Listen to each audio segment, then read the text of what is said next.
Listen, we've seen a lot of these kind of things over the years. We've seen a jump starter, we've seen an air compressor, we've seen a charging station, but you've never seen it this size, this light of weight, less than the weight of a gallon of milk and less than the size, look at this, of a piece of paper. So that's the key here, is that really anybody can use this. It's a simple answer to a lot of your emergency problems. Well, exactly. And you know what, something like this, when you got it fully charged, just keep it in the back of the car.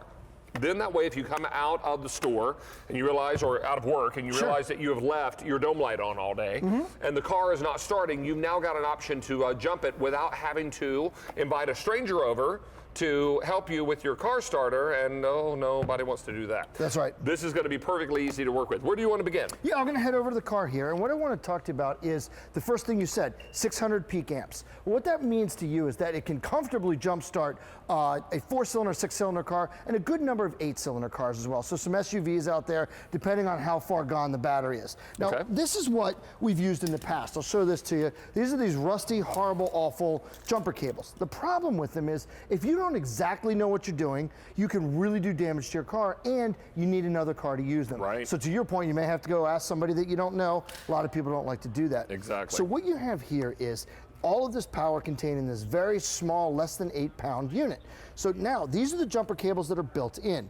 Very, very easy to use. But what I've purposely done, David, is I've taken the markings off of this battery to know what the plus and the minus are. So I'll just hook them up randomly.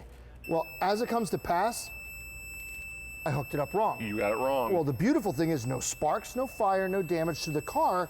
So now all I do is I go here, I hook this up, and now we've hooked it up right. That green light comes on, says you're good to go. Now you turn it on, and you can jumpstart your car. That's perfect. But that's only one of the things you can do with this great machine. The Duramax also allows you to actually inflate a car tire. That's exactly right. It's a 260 PSI air compressor. What that means to you, David, is it can pretty much inflate any car, truck, SUV tire on the market today. It could inflate a tractor tire. Here's how. On the back of this is a little gauge. And this gauge, you see in that little green swatch right there? Well, that's kind of like the safety zone that most cars operate in PSI-wise. So you can tell this car's a little bit low. We'll just turn it on until the needle gets into the green. Well, once you know you're at the PSI your car needs to be, you simply turn it off. The gauge lets you know how to do that, and you've got an inflated car tire. That's awesome. I mean, so many times you come out and you find that your tire's a little slack. You're worried about, even getting it to a gas station because it needs a quick pump of air. This is going to be the best way to go about that. Can I also use this on like bike tires and kids' toys? Absolutely. This is my daughter's bike. It can be used on that. It can be used on a football, a soccer ball. It's got 2 needles that come on board with it, so they store right in there, and it's a ball needle and a raft needle, so you can inflate them at the beach. You can inflate them before a soccer game. You can be the hero. Well, I'll tell you, this is a brand new item today. We've got it available for you on Easy Pay. 3 easy payments of $21.33. What you're giving, Scott, is really the gift of peace of mind. Yes, both as the giver and to the receiver, because this can be stored very easily underneath a seat. It's lightweight. Anybody can use it. And then you know that in case somebody you care about gets stuck in a jam, they've got the answer. I mean, even if you get into the car at night and you've got an hour's drive home and you realize, oh no, my cell phone battery is dead. You can plug your cell phone into this. It's got a USB port. So it'll allow you to even plug in your cell phone, because I don't know about the rest of you, but if I've got a drive in front of me of an hour or more and my cell phone battery is dead, I feel like I'm completely disconnected. Because at that point, and also moms and dads, do you want your teenage drivers out there without cell phone contact? No, there's a way to go. Well, and we just had storms here on the East Coast. So along with the storms and the ice comes power outages. So what's our lifeline at that point in time? Our cell phone. So you look here, we hit the USB and we'll watch this little tablet down here. As soon as I hit it, it pops on, well, you know it's charging. And at the same time, it's charging up this Garmin GPS so you can be ready to use it. And that's the nice thing, is it's not just for the day-to-day stuff, it's for the emergencies as well. Let's pump up this yeah, basketball. Please do. So here we go, you get the ball needle in it. And see how it's starting, put it out here, see how it's starting to inflate right back up? It only just takes a few seconds. And now, if you showed up at practice or at a game with a flat ball, no problem. This inflates it ready to go in just a matter of seconds. Look at that. That's pretty awesome. And think about that. If you're a coach, if you're someone, or you're buying for someone who's a coach and is dealing with kids out on the basketball court, and needs to bring the basketballs to practice, all this kind of thing. Something like this has so many uses, but it's also pretty lightweight. I think that's the big thing here. That's what I've been so impressed with the Duramax brand. It's durable, but it's also lightweight. And so I've seen a lot of these over the years, and a lot of them are bigger, they're bulkier, they've got more features. But this guy right here is smaller and lighter weight than a gallon of milk. How about it?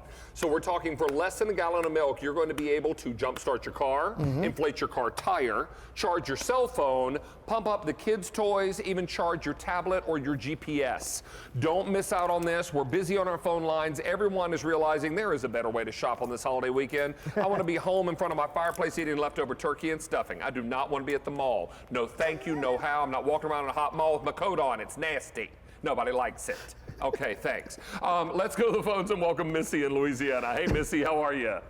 Hi, Dave. How are you? We're doing well tonight. Nice to have you with us. And what do you think of Duramax? I think it's about time. I bought two, actually. One for my husband and one for my son. And one question that I have is, my husband and son duck hunt. Yes, and they're in a boat and everything. And every time that they come back, they always tell me the same thing, that the battery went out in the boat. Okay. Yes. And yes, and that's what I like to know. Can it be put in the boat?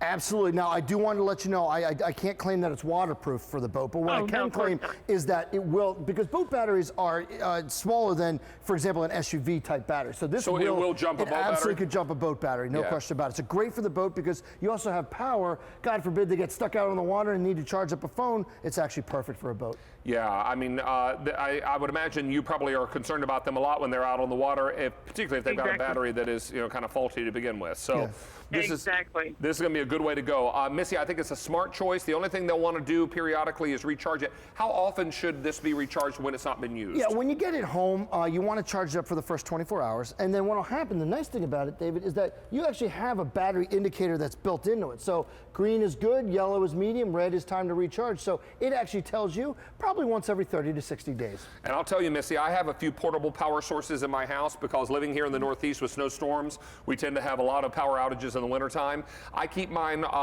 charged all the time. I love the little gauges on here because it'll let you know if you need to plug it back in just to make sure you're always protected. Well, thank you so much, guys. Y'all are the best. David, I love you to death. You're one of my favorite hosts. You're very sweet. Thank you for that. And really want to wish you and your family a very happy holiday weekend, okay? Thank you. You too. Thanks so much, Missy. Be well. Appreciate it. Bye-bye now. It's B33058. Thank you, Missy. So everybody be on the line for this. Scott, I know we're going to see you tomorrow for Saturday Morning Gifts. Can't wait. Looking forward to that. See you then. So be sure and stay tuned for all of that. But Jilly, let's wrap up the big show. Oh, but everybody's talking about Halo, Halo. Is that a song? Probably. I've never heard that before. This is coming up on Sunday. This looks like a business card holder. But it's actually those great Halo chargers for your cell phone. We now have included an RFID protection slot for your credit card. Keep you from This is being mirrored, pickpocketed. ladies. You could actually use that